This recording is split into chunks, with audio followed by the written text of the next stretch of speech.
Dubai, you can just be a bit of everywhere. You cannot charge more than this in rent. There is more than one way to think about anything. Just because someone has an opposing opinion doesn't mean it's wrong.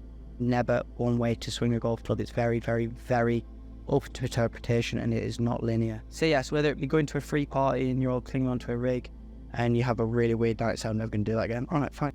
Say yes, try it, mate. What's the worst that can happen? This is our dear friend, Bradley Bainbridge. Right, a little internal pod. First of all, boys, well done. Well done for what you got live? Live? No. Well, yeah, I suppose so. It's settled. For download Do discussion. you know how long we've been waiting to do this? Yeah, but I remember a few beers deep in your kitchen in your old house. Let's make a podcast. Yeah. That was time ago, and mate, look, you've pulled it off. That was at least over a year ago, significantly. It was. I've had memories on Snapchat that's been like over a year. Yeah, so what I'm interested into is how are you taking it to the next level? Who you plan on getting? Brad Bainbridge. I want to see Kylie Jenner, Rory McIlroy, fucking Tiger Woods. Mate, if we got Rory McIlroy, I'm not surprised you want to see them. What's that stick? Kylie Jenner is the most famous person I could think of, and then I just went two golfers. Now then, Rory, what's that stick thing you do hitting it with the ball? That's literally what I'd be like. It's like you're trying to wind me up knowing that I hate the word stick. It's a club. I'd have to FaceTime you like. So you got any questions for him, Bradley? Right, so where do we start? What we really want to talk to you about is, one, he's our good friend, but two, he's leaving us. And where are you leaving us to go? Dubai, yeah, buzzing, can't wait. Me and Alex went earlier this year in January for the first time, end of January, start of Feb, for a pro-am event, which is basically one pro, me, three amateurs, Alex being one of them and two other friends. Played an event over there in Abu Dhabi at Al Ain Golf Club. where did we come? Like 17th out of 21 or I something? don't know, we were there. It's only fourth on that. To be fair, Just fourth. Had to drop that in that we didn't do that well. it was good. It was good. No, honestly, we didn't go there for that. I mean, the guy who won it, he was 12 under. He'd been to Thailand the week Yeah, they said they were like going around the world, just practicing, yeah? Yeah, just practicing, where we went just to have the experience. And ultimately, I went there to make connections and have a good time, which is exactly what I did, make connections, met a few people out there. Then we went to Dubai after and saw our good friend Scott, who lives out there. He showed us around the place, and then I met a couple of pros and had an interview and stuff like that. Not the job I got, but learned a lot from it and picked his brains and stuff like that. And we just... So was Dubai your, like...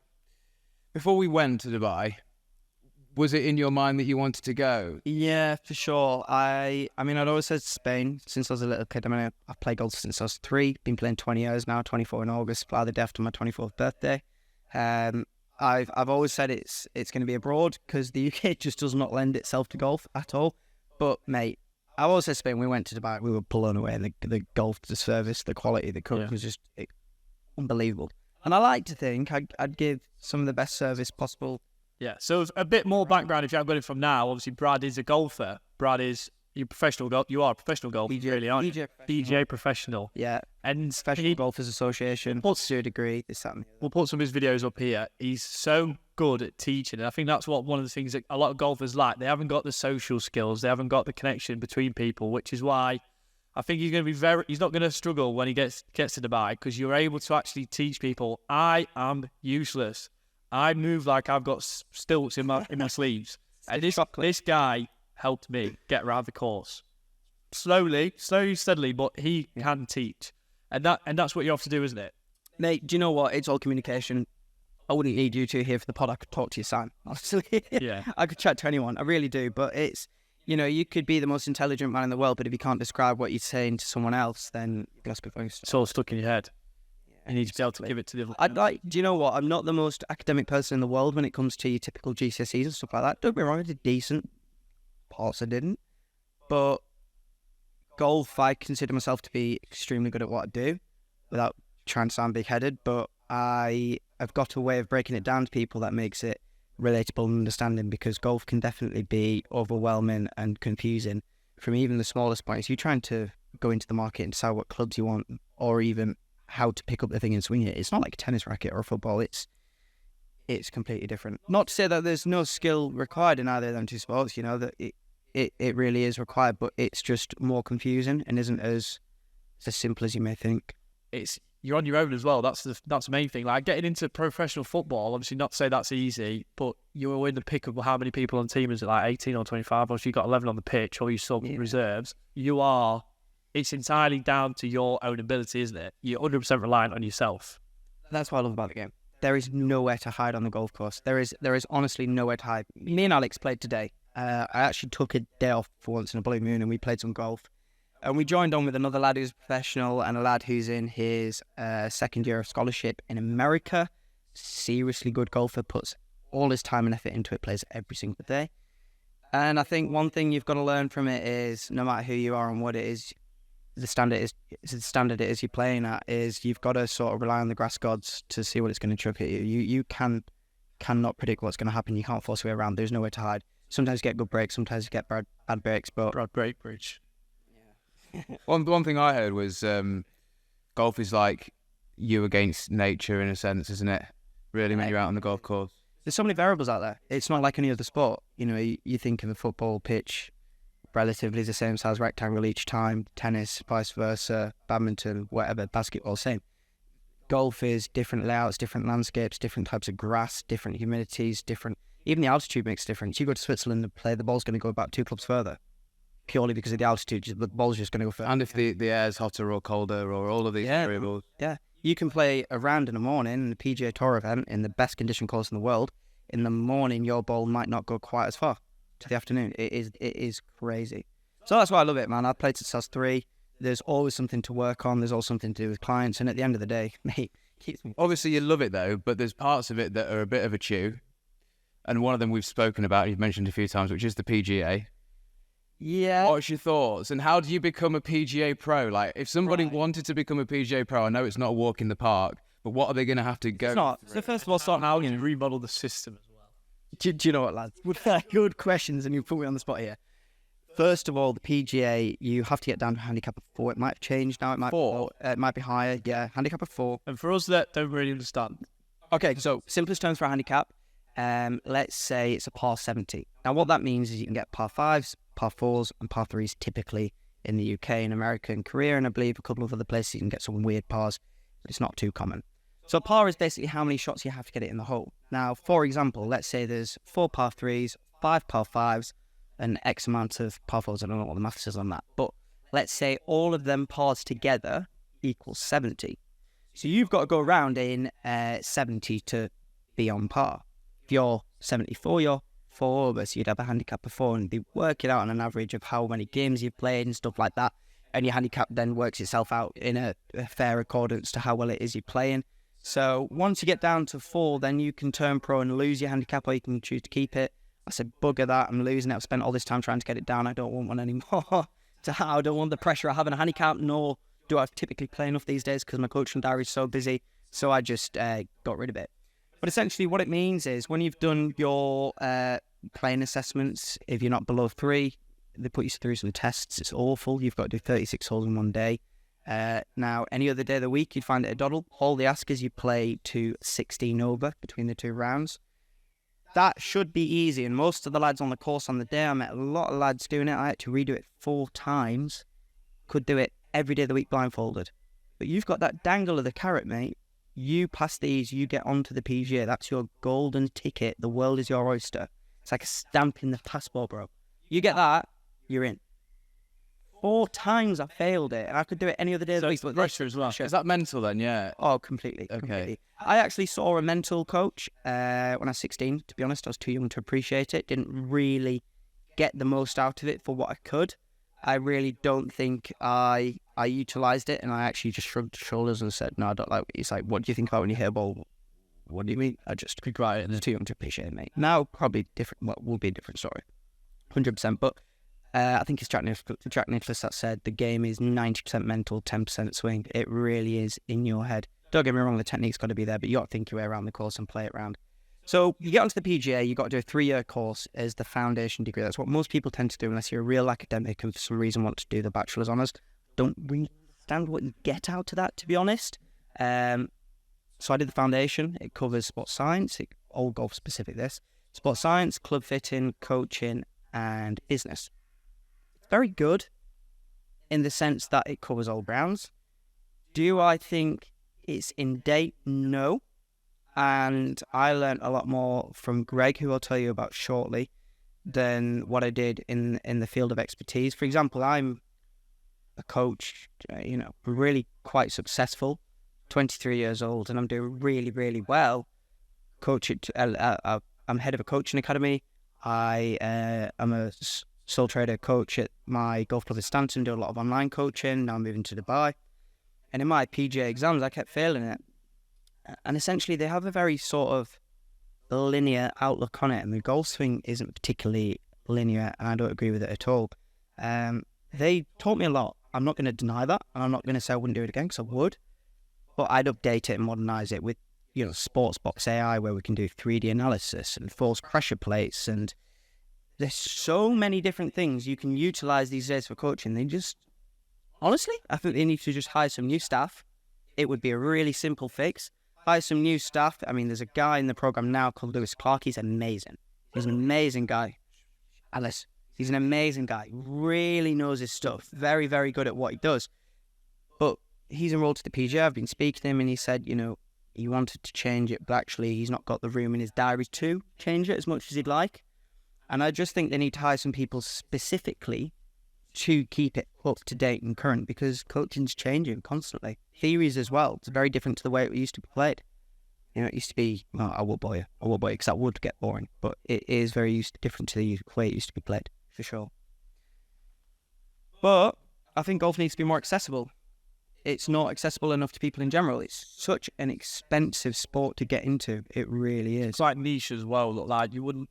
At my secondary school, we did do golf lessons. We did about two. Mate, we didn't. We did pretty bougie. We did about two. Oh, mate, trust me, mate. Golf lessons at school. I know about that. Hey, private school boys saying it's bougie. Yeah, I know about it. If you saw my old school, you know it wasn't fucking bougie, mate. Trust me, it was not.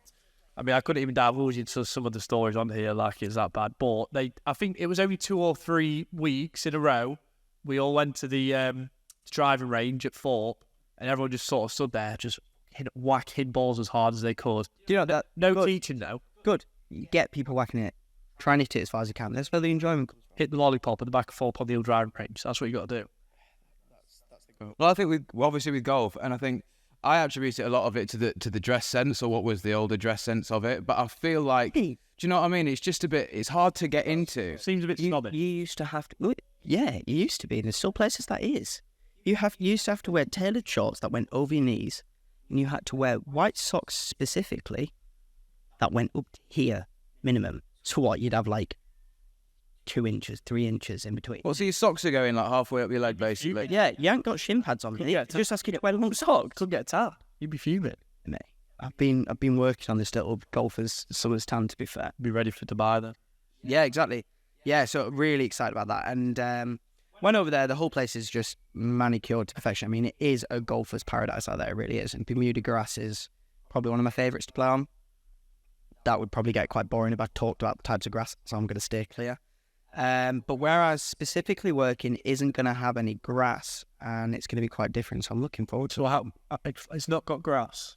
No, so it's an indoor swing facility. So thankfully, I'm air-conned all year round, which means I'm more accessible to lessons, which gets me out of the trap of the UK, which I'll go into in a second.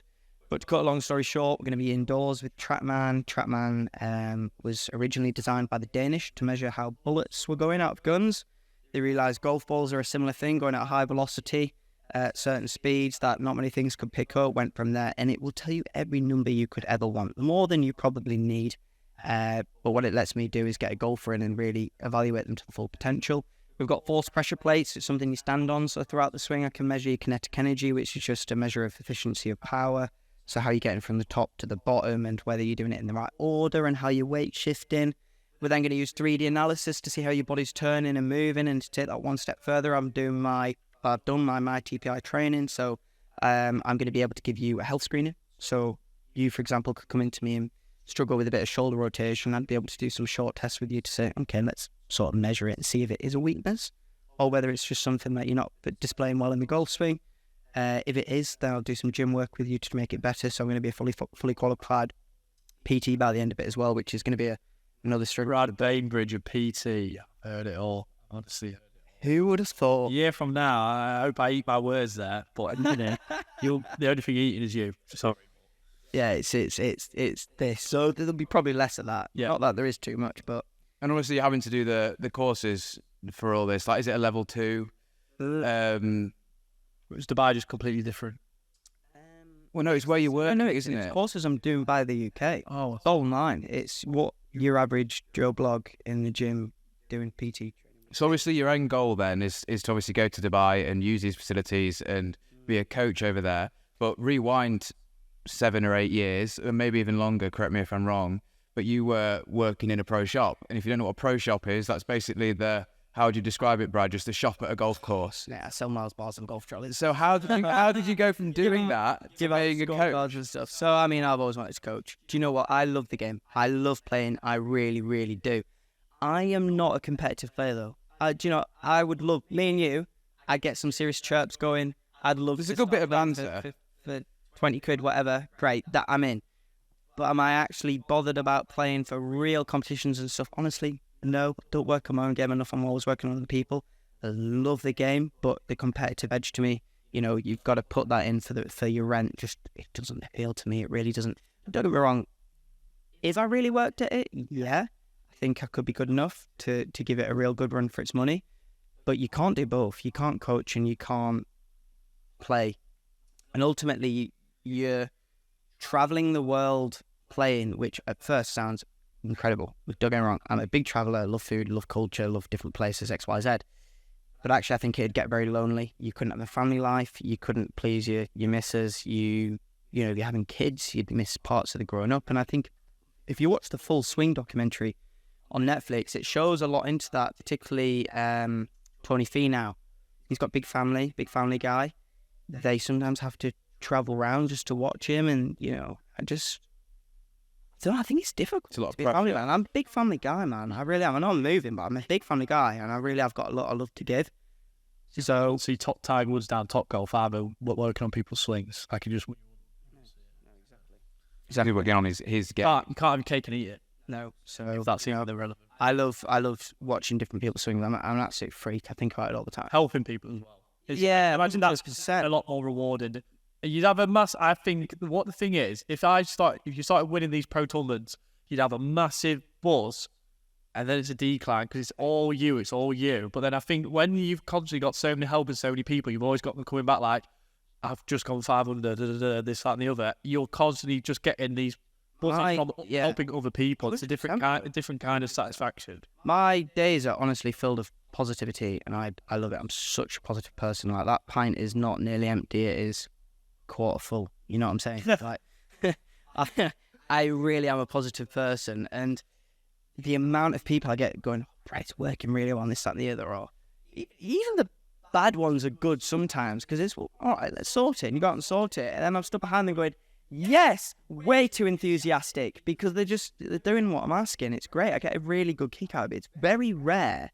I can't find a way to talk to someone. Do you know what? Often I'm like a broken record, but I'm saying things in different ways and they don't even realise. I'm talking about X, Y, Z in a swing. Sometimes I've got to say the same things in 12 to 13 ways to a player in one lesson before they actually understand what I'm saying. Everyone's receptive to 100%. And I like to talk to people a lot. You've got to understand the person. If you come to me, Mitch, and say, I've been playing X, Y, Z, okay, I'll relate it in that way. Tennis players, great. Shallow in, topspin moves, stuff like that. And get what you're saying. You've got to find different ways to understand. And I've done it in some weirdly obscure ways before. I found myself in some lessons going, not sure how I've thought of that. Go on, try to think of an example. Oh, mate, you put me on the spot. I know one. I mean, you did a TikTok the other day when you were talking about how to put, and you were talking about balancing a pint glass on top of the For all you out on top of the putter. TikTok for it. Don't spill your pint glass, because I know you wouldn't want to spill your pint. Put some again, left, right, and centre. No, seriously, I can come up with really weird ways on the spot. I'm quite a creative guy. On paper, do you know what? It's the way you learn. It's the way you learn. On paper, I'm not great. I can't absorb it. I don't enjoy it. I'm not interested. I'm disengaged. You show me sport, fencing, for all I know, rock climbing, whatever, something really obscure. You explain it to me, not disinterested. You show me and I'll do it to get with you. I've got it. More physical then. I'm such a doer learner, 100%. And I try to take that into my coaching. So, you know, if I'm not the most academic person in terms of a lot of different ways, golf, I like to think of myself as, I don't want to say genius, but that way on. Right, I'm on the path to that with golf. But if I can get that in layman's terms back to the player, then oh no, I really get what you're saying. And I've got a big theory in golf. You've got to explain what you're doing with someone. So I love to do this with a player when they first come into me. So let's say Alex first comes to me. And Alex has come down to me in the studio with Greg Smith Golf Coaching. Greg is who I learned everything from. Remind me to speak about him. That guy's the GOAT. And then essentially, Alex coming to me, okay, so what I'm going to do, sir, I'm going to do a full assessment. So now I'm going to have more strings to go and do it with the body limitations and stuff like that, which I haven't done before, which I'm really excited for. But I'll do a 3D analysis and see how your body's working, plot the ball flights and stuff like that. And essentially then say, okay, so this is what I want to do, and give them probably quite a daunting amount of stuff to think of, and then go, but don't worry, that's the full picture. We're going to do it like this. So I'm going to do this burst, and this burst, and this burst, and blah, blah, blah, blah, blah, blah, blah. And they go, okay, fine. But the reason I do it like that is then they understand the end goal and why I'm doing something. So many times, I mean, I've played since I was 3. I've had so many different coaches, county coaches, England coaches, local coaches. I played since I was 3. Mate, it's a joke how many I've had. A lot of them don't explain why they're doing something. And to me, if you're standing behind me and saying, okay, do this, do that, do this, do that, why? What am I doing? You're not going to stick to it. Well, I didn't. Like, when I was younger, I played. I think I must have been 7 or 8. Grandma and Granddad bought me some golf clubs, and I was like, okay, let's go down. They also paid for some lessons, but I think the same thing happened where I went for these lessons, and the guy was like so monotone, didn't explain why or any reasons behind it. Was just like, do this, this, and this. And honestly, I was so disinterested. 10 years passed before I picked up a golf club again, got some lessons from you, actually started to enjoy the game because you were explaining why to do certain things. My guy right there. But then it's like the way that you explain things isn't boring. I don't really know how. I don't know if it's just because you're younger, but yeah, do you know what I mean? You need to be able to get through something. Say at uni, I had 5 assignments and I did great in 4 of them, like really good in 4 of them, and then fucking dog awful in 1 because I just couldn't connect with the guy. It was literally like what he was saying was just going in an ear and out the other. You've got to be on the same wavelength. And I physically couldn't tune into anything he was saying. Mate, I did. We did some. The residentials are fantastic with PGA. You go to the Belfry for 5 days. If you've never been, it's that hub of England golf, other than Woodall Spa. Real big facility. They do all the PGA headquarters is based there. It's absolutely fantastic. And essentially, they get people in, but they have their own internal people as well. And we were taught to try and instruct each other. So, you're with other pros and you're teaching each other stuff. And I said, okay, what I want you to do to your swing, this is another pro I'm talking to, is X, Y, Z. Explained it in loads of detail. And he goes, no, you shouldn't do it like that. You shouldn't do it like that. You should explain it like this. And really simplified it. Now, to be fair to him, what he said was great. I thought, I'll use that. You've really simplified it. But I said to him, but what I've said isn't wrong. And he goes, no, incorrect. And I went, well, no, what I've said is exactly what you're saying, but with a full explanation. He says, no, you're wrong. I said, I'm not wrong. I've just said the same thing as you, but with a full explanation. And he goes, well, if you don't want to take my advice, don't. I said, look, mate, I'm not going to argue the toss with you, and I'm here to learn from you. But at the end of the day, he's a pro. I'm not going to talk to him like he's a non-handicapper, just got into the sport. I'm explaining why I'm doing what to him. The other guy benefited off it. I benefited off it because I could practice. Why matey boy from the PGA couldn't go, yeah, well done, but in future you might want to simplify it and just argue that they're just so stuck in the ways. It's the way you go about it as well. It's not like, yeah, you did X, Y, and Z good, but it's just like, but da-da-da-da-da. And it's just like, it just sets the wrong tone, doesn't it? They don't tell you what you've done right, I suppose, and that's why you think the PGA is a bit, don't you? It's nothing like there's nothing like it in the sporting world.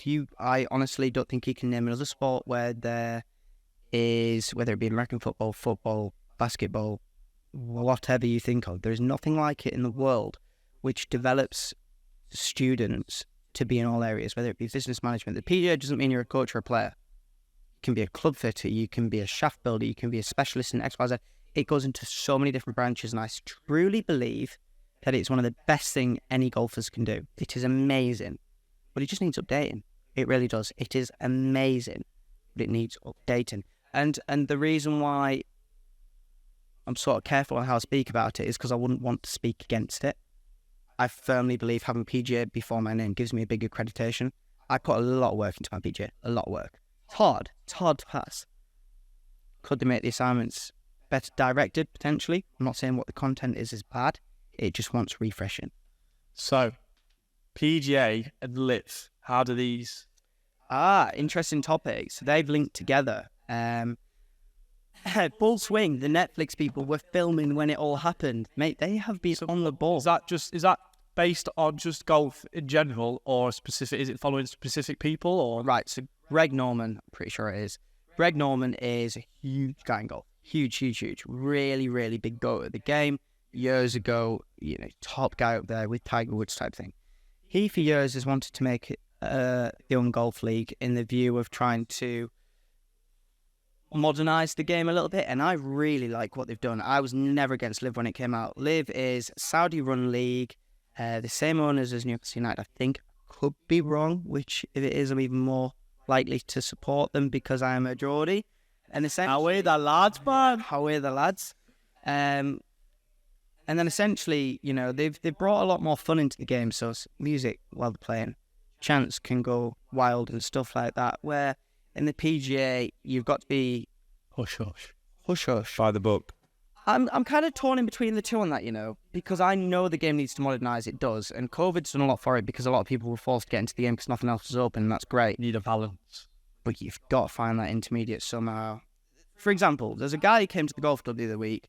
He's wearing scruffy jeans, mate, and a scruffy top. And I went, you going out like that? He went, yeah. I went, no, you're not. You're not going to the course like that. I said, no. I said, you can either buy a pair of trousers and a polo shirt from them. I wasn't even saying golf shoes. Fine, he's not got golf shoes on. He can slip. What did he have on? Great upseller right here. You're not going on the course, buy my trousers. Mate, I will sell you a Twix and tell you it's made of gold, and you will believe it. I am a salesman. You've got to be as a coach, by the way, to upsell packages, as long as you can sell what you are selling. Because otherwise, you're just selling false dreams, and I don't believe in that. But this guy, mate, I said, look, this isn't the course for you. We're at a nice course, members club. We have upkeeps that we want to upkeep. I said, you are not going out like that. So he said, well, no, seriously, you can go home. So he did. Went home. I said, if you don't want to buy stuff, fine. Gatekeeping the sport. You're the Yeah. worst. Yeah, but you're all for making it more accessible. Do I? Yeah, you need a For example, Yeah, for example, finding the middle a colour, truly believe in, shirt tucked in, I think needs to perhaps be... I didn't have it. I don't. And in Dubai, when he plays with Scott, he was wearing his lovely FootJoy Traditions, nice white brogues. He was wearing some Nike sports shorts and a Trump Dubai, because that's the course we were playing, Nike polo, untucked. And I said, you've got sports shorts on, you've not got your shorts tucked, your shirt tucked in. I said, is that all right? He said, yeah, they're fine. And in the speakers, in the buggies, they have speakers so you can play music. Yeah, that blew my mind. There's Bluetooth connection on the buggies. And But he didn't look unsmart. He didn't look scruffy. He looked sporty. But then it's like, where do you draw the line? Would you say I was scruffy today then without my shirt tucked in? No, Okay. not at all. It's like keeping the middle ground. It's a sport, not a No, gentleman. but you're wearing a Yeah. £90 shirt with £110 shoes and nice Hugo Boss chino shorts. In fact, you've probably got them on now. I do, yeah. It was these actually that I was wearing. Yeah. So no, you didn't look scruffy. You weren't tucked in. Fine, my opinion. So you mentioned Greg. Greg Smith. He is the GOAT. So essentially, I hit a real wall. I was off 5. I only had to get 1 lower to turn pro. Now, that is like a dangle of the carrot, like I said earlier with the playing ability tests. If someone says to you, just do this slight thing and adjust your handicap by 1, you can turn pro. I've wanted that my whole life. So I was stuck at 5 for a whole year. I could not get down. Does it go to points as well? Yeah, it does, yeah. So it rounds up 5.5, you're off 6 type thing, yeah. So it does round up and it can be quite crucial. So I went to go see Greg. Mum saw him on Facebook, really heavily advertised. I mean, the guy's a fortune. He's like 3,200 for 12 hours of coaching. But oh my God, he is so good. And bless him, he taught me everything I know. He really did. So I went to go see him. Thankfully, he didn't quite charge me that. He looked after me because he knew what my goals were. And to cut a long story short, he took me under his wing. I asked that many questions because I thought, mate, this guy's charging this and I want to be in his position. I am picking this guy's brains. And I learned as much as I could. And without me realising, he was actually coaching me in a way that I could then relay this back to other people. So if matey boy came in, I could say, yeah, no, I don't do this because I've been doing this to other people. He go into so much extra detail. Anyway, one day he turned around to me and he said, I want you to do some work for me. And I was like, really?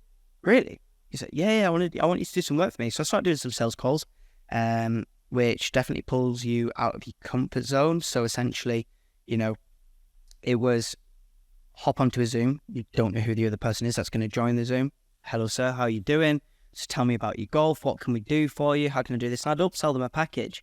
My conversion rate was 87%. 87% of my conversion rate of getting people to sign up for £1,200 packages. Get this guy Wolf of Wall Street. Nay. I will say, though, I do think every person needs to do, you know how you get community service? Everyone needs to do a year in sales, because the skills you learn from it, you can't buy. Your money can't buy them. And it helps you communicate with people. I worked at Corey for 3 years, didn't I? And I can remember the first sale I ever did so vividly. It was a Dyson Hoover to this guy. And I was literally like this, like passing him the receipt. And then by the end of the 3 years, I would literally I could go up to anyone about anything and talk about anything, literally. Yeah. It just helps you leaps and bounds. Just character building. And Absolutely. Remind me to talk about coming out of your comfort zone. Big key in this. Big key in this I want to speak about. So I started doing sales calls, this, that, and the other, and I was doing really well. He was like, wow, I want you to start delivering a few bits. So we did a lot of online coaching. Now I've got guys now in Kenya, Paris, Barbados, New Zealand, and loads of Americans, loads of Yanks for whatever reason. It's amazing, mate. I'm meeting so many different people from so many different places. I absolutely love it. And, I can now jump on a call with anyone in the world and be like, how are we doing? How can I change your game? This is what I can do for you. And it puts you on the spot because... Confidence as well. Yeah, it puts me on the spot because I would open up a call and look through a swing at them at the same time as them sending me it. So I hadn't seen it before. And I'd go, okay, all right, instant analysis, bang, down there. You've got to know your shit to be able to do that. And I think by being exposed to that and being chucked in the deep end of it, you have to learn. You have to. And I really think that's a big credit to it. So, fast forward down the line, I'm now his business partner. I run the coaching academy. Granted, I'm not going to be when I move to Dubai now, but I'm going to do a lot of online stuff and still be on profit share and stuff like that. But it's incredible what he's taught me. It really is. And essentially, my big coaching thing is look after the body and the club will look after itself. You have that thing in your hands and everyone tries to steer it. It's the worst thing you can do. You start looking after your body, swing playing. I think body and swing playing are the two important things, really, more so than anything. And I think a lot of coaches just worry about what the ball flight's doing. Couldn't give them monkeys what the ball flight's doing after a couple of shots. All right, I've seen what the miss is. Fine. I don't even worry about that. I'll have people come in and I'll say, your ball flight is going to be shit for the next 20 to 30 minutes, even the next maybe 2 to 3 days. Trust it. Because I know what I've got their body doing is going to look after the ball flight in the longevity, and I've looked at it in a holistic approach in my head. I'm not worried. I've had amazing lessons with people where they've shanked it right 5 or 6 times on a row, hooked it left 9 or 10 times, and by the end of it, it's just because it's such severe changes which I do with people. So a lot of the time I find myself ripping people's swings apart. The first couple of lessons are usually quite difficult. I've got to get them to trust me. This is where my communication comes in key, because I will say to them, I'm expecting you now to do this. They do it. So at least they're at ease. And I'm not going, I've asked them to do this. What's happening? It's all of a sudden it's not going straight. Rubbish. You can make quick fixes and make someone hit it straight all the time. Is it really going to benefit them in the long run? And they're going to have a problem 2 weeks again later? Yeah, probably. So I don't believe it. And this is what Greg gave me, the really holistic approach. Look after the body. The club will look after itself unless they're, miles off it. And then you make a plan tailored to the person, and everyone is different. So the golf swing is like a fucked up puzzle, mate. The golf swing is like a really bizarre puzzle that you've got to put in piece together specifically for the person. Okay. And you mentioned, obviously, Greg and what he's done, and obviously has a studio that you go to. Yeah, in Sutton Coldfield, in Aston Wood Golf Club, Sutton Coldfield. If you ever are around that area and want to see a top professional, I genuinely believe he's one of the leading coaches in the UK. He's astronomical. I think the only thing he doesn't quite do himself justice is his online space. He does very well at promoting his company and stuff, but he doesn't do what all of my generation does these days with specific coaching videos. So, However, though, are you topping the ball? Are you slicing the ball? Struggling to get your ball in the air? You know what I mean? All that sort of stuff. one thing that isn't us, though, that you showed me is the fact that You don't even have to come to the studio to have lessons. You are giving lessons to people all around the world online. How the hell does that work? He watches the Americans' videos. He's like, not gonna fly around here. That shit's not going to cope with me. So no, essentially what I do is I use an app called Coach Now. Now, Coach Now is a portal. A lot of people use Skillest. I prefer Coach Now. I'll make you a space, okay? You, from there, can put a video into it. I can then screen record over that, and I'll go, okay, so XYZ from America looks like this, and I can do a lot of analysis on screen, zoom in and out. Annotations. Photos up and above, annotations, playback, compare it, blah, blah, blah. But the real moneymaker is Sportsbox AI. That is absolutely essential to anyone's coaching in this day and age, and it should be drilled into the... Yeah, what even is that? Is there a way I can get this on the pod? We'll have A real quick thing. Yeah. Okay, so I've got a top golfer. In fact, I did this with a +4 handicapper. She's finished her 3-year scholarship in America, right? She is an amazing golfer. She's got a beautiful swing, and she's got a full career ahead of her. Really good. She's going to turn pro this year. She's just looking for some sponsorship for 2 years, which is a bucket load. If anyone wants to sponsor a really young, talented female golfer, let me know and I can pass you on. She's absolutely fantastic, Nottinghamshire-based girl. And essentially, I said to her, let's have a look at your swing. So I'll get you and I'll say, okay, let's go to the top of the backswing. And I'll say, right, you might have minus 30 degrees of turn here, which is a little bit low, but you've got really excessive turn here, but you've got sway here with a reverse spine angle. And it just lets me look at the golfer in such a finer detail. Now, you might be the best coach in the world. You could be David Ledbetter, Butch Harmon, Sean Foley, whatever, all the greats. You can see things with your naked eye, but what you can do is get a real measurement and read off it. So I can say, okay, Mitch, your hip turn's only 25 degrees a turn, which is pathetic, right? I can then give you not just a goal to reach, so 45 typically being textbook, but for your swing it may be different. Get you something to work to. But also numerics back up what you're saying, so it's not just, I think this is happening. No, this is happening. And that's the real big difference. It's AI revolutionizing the game, Sportsbox and AI. Let's be honest, in your industry, it's ridiculous, you know, for Photoshop and stuff like that, and anything you can think of, it's taken over. So utilize it, you know? Yeah. Let it take out the laborious parts of the work or the labor-intensive things so you can focus. I don't think it's going to replace people yet. No, Anyway. you know what? It's rather than I think you've got a reverse spine angle, I know you've got a reverse spine angle. All it'll do is it'll take out the laborious long bits of work to allow you to spend more time on the sort of design side of things, the creative side of things. If you know what is good, if you know what you need to do, it's like for example, when we're making that podcast, this podcast, and we're chopping up like that. That takes an hour at least. We AI that, and you've got more time for the creative bits that we need to do. Yeah, it takes out the horrible parts. But I like it because you've got facts. You know, it's not I think, it's no, this is happening. You know, you can argue with the technology. It's true. You know, so it makes a big difference. Why? It really does. But yeah, so cut. Yeah. Mention something about taking out of the comfort zone. Yeah, I was literally about to say it. Ask me if I feel like I'm going to be nervous or something like that. Yeah. Okay, so you did say earlier about mentioning coming out of your comfort zone, and would you be relating that to Dubai? And if so, are you... Do that again. I don't think I said that on the pod. I don't think you did. Did I? You went remind us about... I don't think that was on the pod, bro. It was. Okay, great then. Great. All right. So you did mention something to us earlier about your comfort zone and getting out of it. Is that relating to Dubai? Is you potentially nervous for it? I mean, so I'm quite fortunate, and I genuinely believe everyone should, if they can, escape their hometown. Now, that is easier said than done. I completely understand that. But when I grew up in Durham, northeast of England, lived there for 14 years. Parents split up, blah, blah, blah, blah, you know, Crimea River. We moved down here because it was close to my grandparents, better for childcare, this, that, and the other. And at the time, oh my God, I'm moving, you know, an hour, 2 hours and a half down the country. Oh my God, all my friends, this and the other.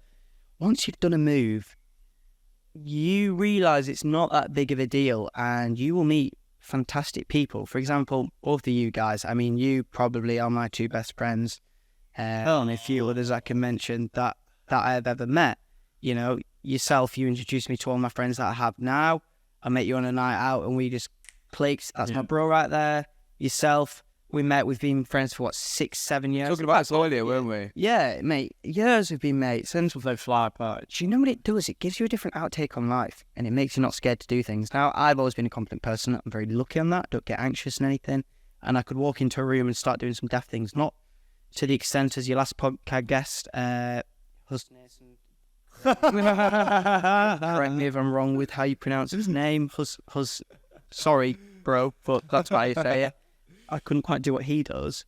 But it's made me not scared to do anything. So moving to Dubai, I'm like, yeah, man, I'm excited. So this much of me which is nervous, I think that's normal.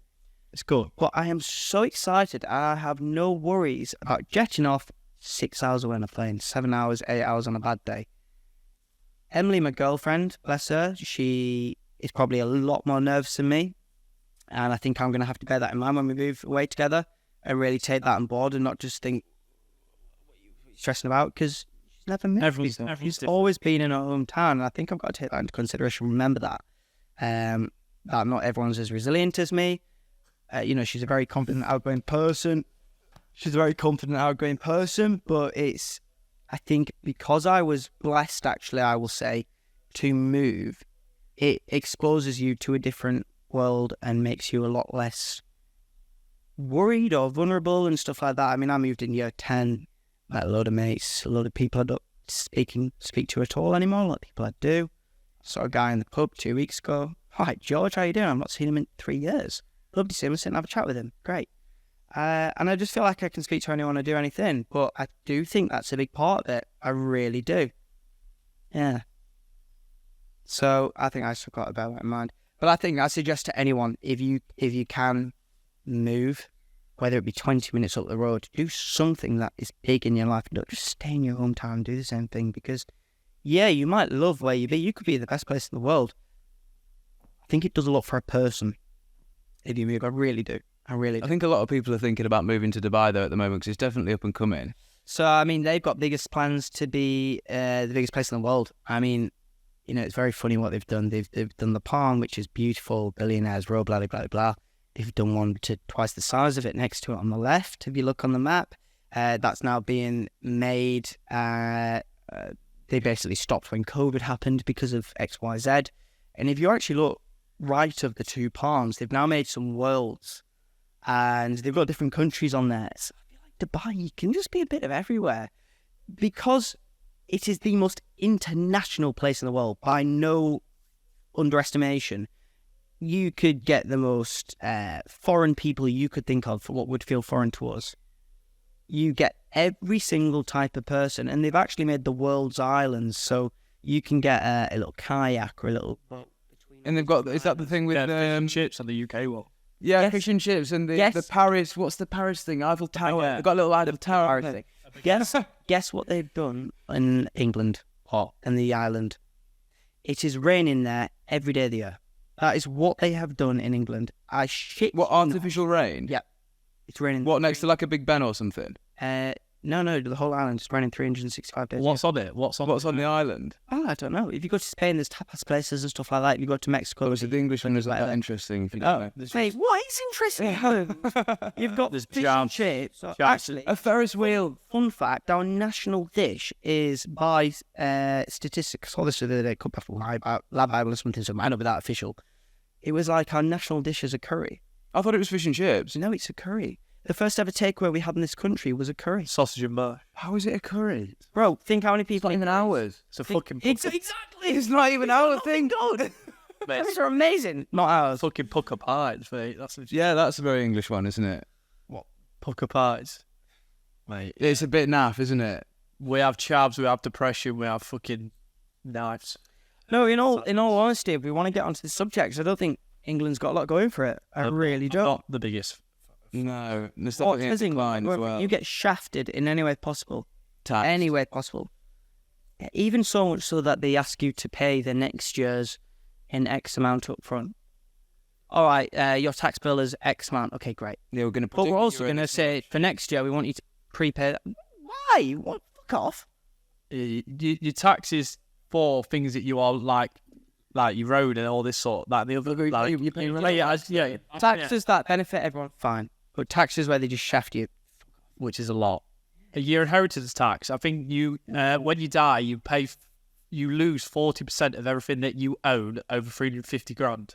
So you will live your whole life paying your tax to then fucking get shafted again. Let me put something into perspective for you. In Dubai, they will have certain areas where they actually say to landlords, you cannot charge more than this in rent, and you will not charge more than this in water, electricity, because they want people to have a good quality of life and they want people to enjoy living there. And they are strongly believe by 2030 they're going to be the most popular destination to visit and to live in the world, which I think they're probably there now.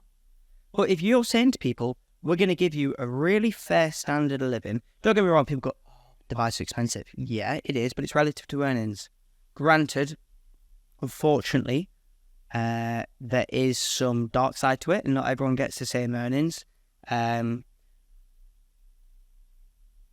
careful with my words. I know that there's PGA professionals out there, because you're South African, you won't get paid as much as a British PGA professional. I'm not sure if the courses are the same. I'd imagine it's exactly the same and you pretty much are the same standard of pro. Him to me would probably be able to deliver very similar, if not the same things, or have been taught the same things, other than external factors that may take place.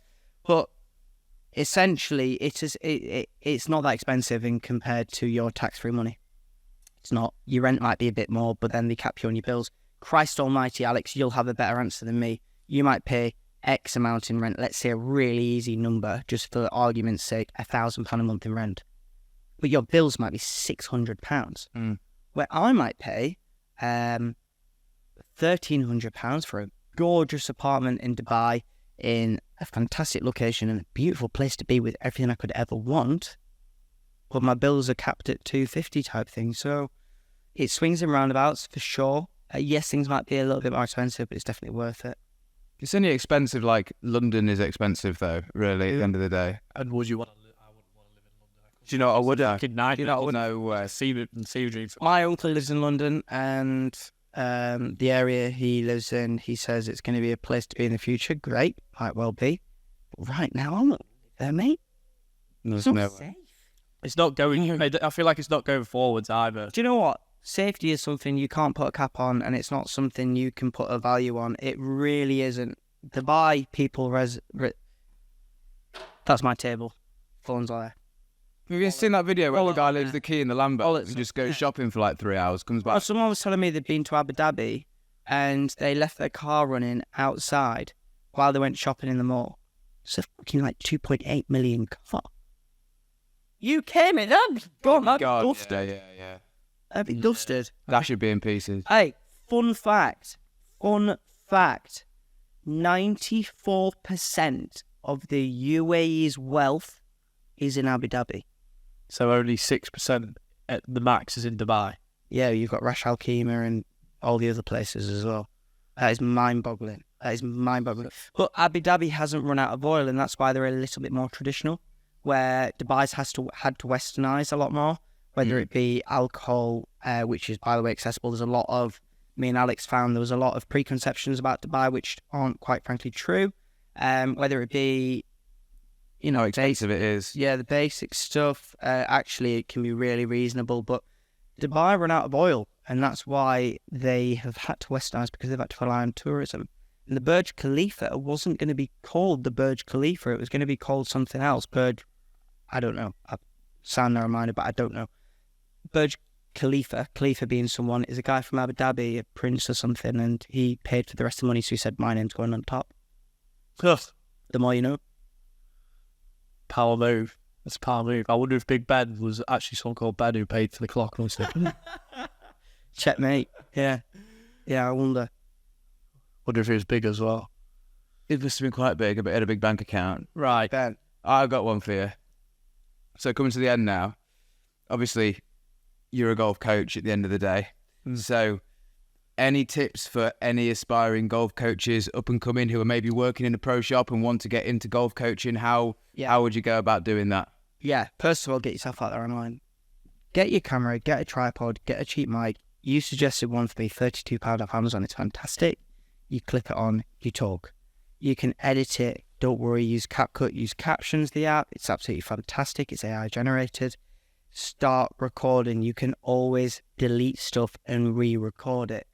Get yourself out there. It's a real big world out there. And don't be afraid to talk to the cameraman. It's really, really important. But this is where my online coaching comes in handy, because I've been talking to people for ages.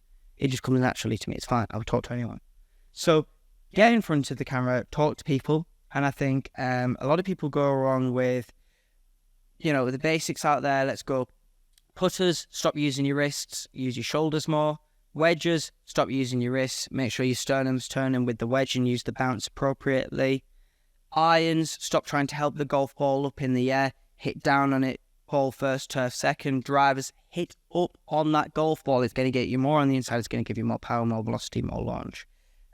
Coaches, learn and be very, very open-minded. Aim point view is fantastic. Learn as much as you can about that with the putting. There is more than one way to think about anything. Just because someone has an opposing opinion doesn't mean it's wrong. It actually may broaden your horizon. I think there's more than one way to do it, because there is never one way to swing a golf club. It's very, very, very open to interpretation, and it is not linear. If anyone ever wants any help, message me. Brad Bainbridge, PGA is my socials.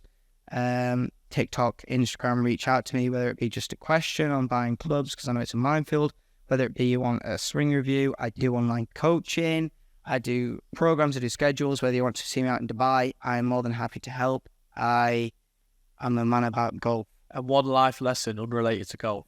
One life lesson is unrelated to golf. They threw me off.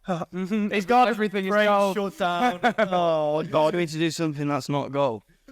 A life lesson that is not golf is say yes. Say yes. Try it, mate. What's the worst that can happen? Say yes. Do it. Go out there and do it. Very true. You would rather not live in regret. You're more likely to regret the things that you don't do than the things that you do. Yeah. Say yes. You said do. Say yes. Say yes. Whether it be going to a free party and you're all clinging onto a rig and you have a really weird night, so I'm never going to do that again. All right, fine. Experience it. You're never going to do it again. Yeah, at least you know. Do you know what I mean? Say yes. Very good. Good way to finish it, bro. Brad Bainbridge.